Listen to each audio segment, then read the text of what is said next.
Bismillahirrahmanirrahim. Assalamualaikum warahmatullahi wabarakatuh. Pertama-tama, marilah kita panjatkan puji syukur kita kehadirat Allah Subhanahu wa taala, karena berkat Allah Subhanahu wa taala kita semua diberikan kesehatan, baik sehat lahir maupun sehat batin. Alhamdulillah. Tak lupa pula salawat dan salam semoga tercurah limpahkan kepada junjungan kita, yakni Nabi besar Kanjeng Nabi Muhammad sallallahu alaihi wasallam.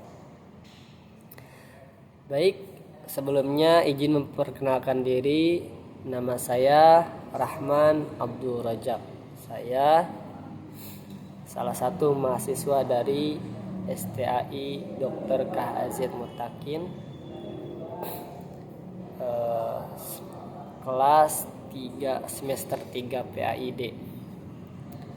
Saya di sini akan memaparkan materi sebagai tugas UTS dari materi psikologi umum. Ya.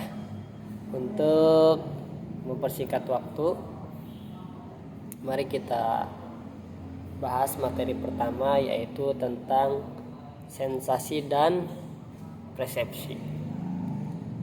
Apa sensasi? Sensasi adalah pengalaman indrawi atau pengindra oleh organ indra. Jadi sensasi itu adalah pengalaman indrawi atau penginderaan oleh organ indra. Yang mana sensasi ini terjadi ketika indra menginterpretasikan rangsangan eksternal seperti suara, cahaya, bau, rasa, atau sentuhan yang menjadi sinyal saraf yang dapat diterima oleh otak. Ya, jadi kita ulang lagi. Sensasi adalah suatu pengalaman indera atau penginderaan yang dilakukan oleh organ indera, sehingga sensasi ini terjadi ketika indera ini menginterpretasikan rangsangan eksternal seperti suara, cahaya, bau, rasa, atau sentuhan yang kemudian menjadi sinyal saraf yang dapat diterima oleh otak. Kemudian yaitu persepsi. Apa persepsi? Persepsi adalah proses mentransformasikan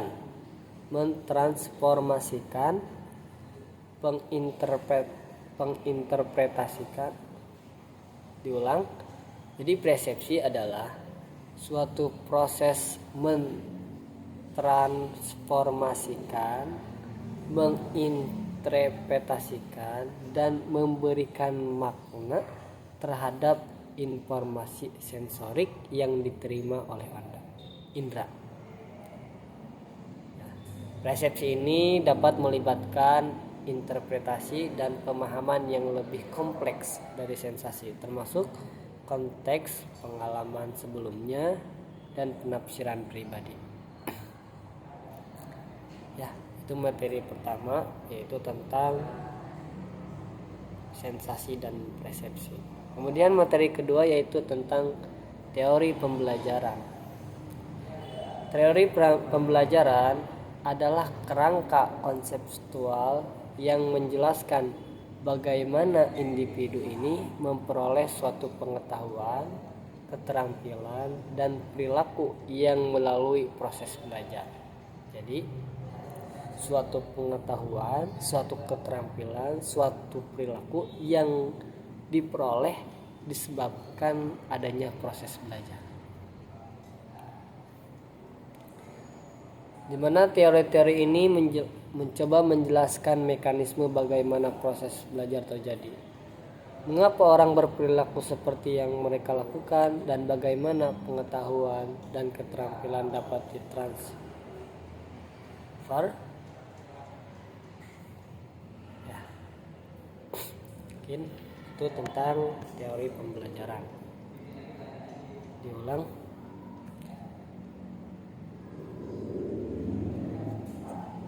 Jadi teori pembelajaran itu adalah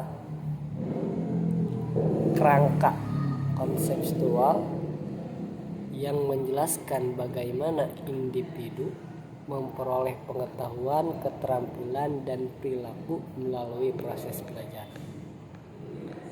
Kemudian materi selanjutnya yaitu teori belajar. Belajar adalah proses memperoleh pengetahuan, keterampilan, atau perilaku baru melalui pengalaman atau latihan. Sehingga proses belajar ini melibatkan perubahan dalam perilaku, pemahaman, dan sikap yang dapat berkembang melalui interaksi dengan lingkungan. Kemudian teori belajar adalah konsep dan prinsip-prinsip yang menjelaskan bagaimana seorang individu ini dapat memperoleh atau mengembangkan pengetahuan dan keterampilan melalui proses belajar. Contoh teori pembelajaran ada yang kognitif, kemudian ada yang teori pembelajaran sosial atau teori pembelajaran tingkah laku, bisa disebut behaviorisme. Kemudian pembelajaran klasik Ivan, kemudian teori belajar konstruktivis, ya gitu. Kemudian karena supaya menghemat waktu, kita dipercepat saja. Kemudian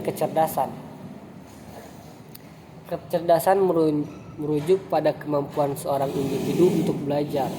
Kecerdasan itu kemampuan individu untuk belajar, memahami dan memecahkan masalah, kemudian beradaptasi dengan lingkungan dan menggunakan pengetahuan dalam cara yang efektif. Alat pengukur kecerdasan yang paling dikenal adalah tes IQ, yang mana IQ ini dapat mengukur kecerdasan secara kuantitatif. Namun tes IQ hanya mengukur aspek kecerdasan tertentu dan tidak mencakup seluruh spektrum kecerdasan manusia. Kemudian motivasi. Materi selanjutnya itu motivasi. Apa itu motivasi? Motivasi adalah kekuatan internal atau eksternal yang mendorong individu untuk bertindak, mencapai tujuan, dan mempertahankan perilaku tertentu. Motivasi membantu menjelaskan mengapa individu bertindak, mengapa individu berperilaku, dan berusaha mencapai tujuan mereka. Jadi, motivasi ini adalah suatu dorongan, baik itu dari luar ataupun dari dalam, yang mendorong seorang individu itu untuk bertindak, berperilaku, dan berusaha supaya tujuan mereka tercapai. Contoh motivasi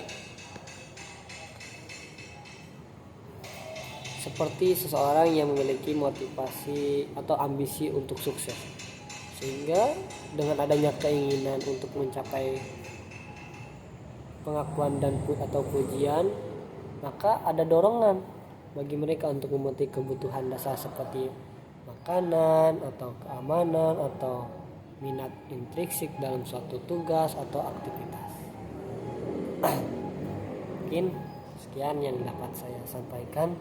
Mohon maaf apabila penyampaian saya kurang jelas, karena saya masih tahap belajar. Untuk kedepannya mudah-mudahan bisa menyampaikan materi lebih jelas lagi dan lebih detail lagi, karena baiknya dari Allah Subhanahu wa taala, buruknya dari kebodohan saya pribadi. Saya undur diri. Mudah-mudahan kita semua diberikan kesehatan oleh Allah Subhanahu wa taala. Wabillahi taufiq wal hidayah. Assalamualaikum warahmatullahi wabarakatuh.